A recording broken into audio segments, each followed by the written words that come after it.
अस्सलाम वालेकुम। MD news के साथ मैं हूं अलका राहील। गुजरांवाला में Punjab food authority nutrition team का बच्चों की सेहत के हवाले से आगाही सेमिनार का इनेकाद सियालकोट बाईपास रोड पर वाक़या international institute of science arts and technology में फूड सेफ्टी और मतवाज़िन ग़िज़ा के मुतालिक आगाही सेमिनार का इनेकाद किया गया।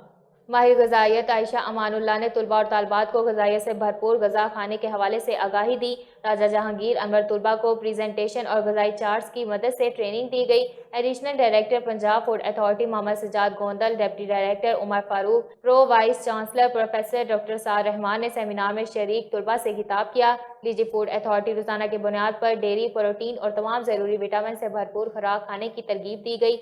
सेहत के लिए मुज़र और गैर फ़ायदेमंद ग़िज़ाओं के हवाले से भी बच्चों को बताया गया। आज के बच्चे हमारे रोशन कल के मेमार हैं। बच्चों की सेहत और नशोनुमा के लिए आगाही प्रोग्राम का आगाज़ किया गया।